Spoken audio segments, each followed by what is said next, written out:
Here's the top stories for October 12th. The death toll from the Davao Oriental quakes has increased to 8, according to the NDRRMC. A Chinese ship rammed and fired a water cannon at a Bureau of Fisheries and Aquatic Resources vessel near Pag-asa Island, according to the PCG. A 30-minute ash emission was recorded at the summit of Kanlaon Volcano on October 12th, while Alert Level 2 remains in effect, according to PHIVOLCS. The Philippines to remain cyclone-free in the next few days. 16 people died in a blast at a Tennessee explosives factory early Friday, the sheriff says. The death toll from the twin strong earthquakes that struck Davao Oriental and nearby provinces last October 10th has risen to 8. The National Disaster Risk Reduction and Management Council reported on Sunday, October 12th. Office of Civil Defense Assistant Secretary Bernardo Rafaelito Alejandro IV said the fatalities include 3 in Davao Oriental, 4 in Davao de Oro, and 1 in Davao City. These reports are still subject to validation and verification, but these are the numbers we have at the moment. There are no reported missing persons, Alejandro said. 1 fatality was added to the previous death toll of 7, which was recorded in Mati City, where an individual was crushed by a collapsed wall, Alejandro said. There were 395 persons who were also injured. A China Coast Guard ship fired a water cannon and deliberately rammed a Bureau of Fisheries and Aquatic Resources vessel anchored in the territorial waters of Pag-asa Island in the West Philippine Sea on Sunday morning, October 12th, the Philippine Coast Guard said. PCG spokesperson for WPS Commodore J. Tariela said Coast Guard personnel aboard BRP Datu Pagbuaya and 2 other BFAR vessels were in the area to provide protection for Filipino fishermen as part of the Kadiwa para sa Bagong Bayaning Mangingisda initiative when multiple CCG and Chinese maritime militia vessels approached dangerously close and activated their water cannons around 8:15 a.m.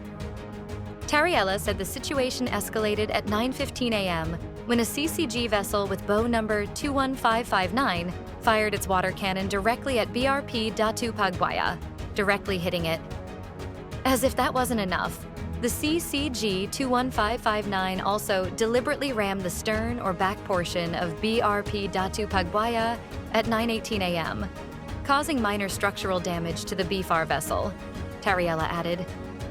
Despite the aggression, the PCG official said no crew of BRP Datu Pagbuaya was injured in the incident. A 30-minute ash emission was recorded at the summit crater of Kanlaon Volcano on Sunday, October 12th, said the Philippine Institute of Volcanology and Seismology.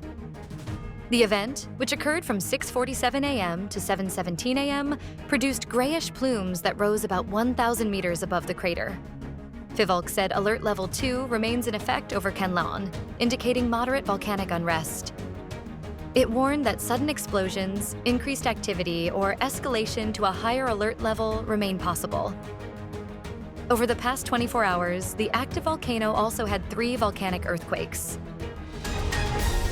The Philippine Atmospheric, Geophysical, and Astronomical Services Administration on Sunday, October 12th, said it is less likely that a tropical cyclone will form inside the Philippine area of responsibility in the next 2 to 3 days. Pag-asa weather specialist Daniel James Villamil said the southwesterly wind flow has weakened, with the warm winds coming from the Pacific Ocean, known as the easterlies, now prevailing over the country. From Monday to Wednesday, October 13th to 15th, the easterlies will bring cloudy skies with scattered rain showers and thunderstorms over the Bicol region, Quezon, Aurora, and Isabela.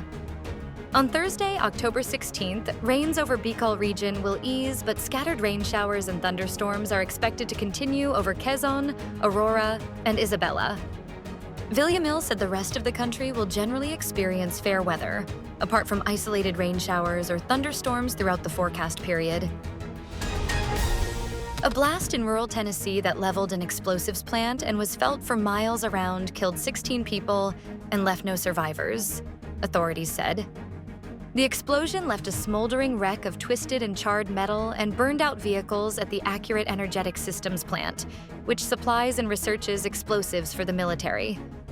The cause of the blast is not known.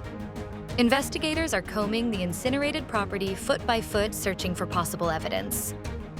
There's a gauntlet of emotions there.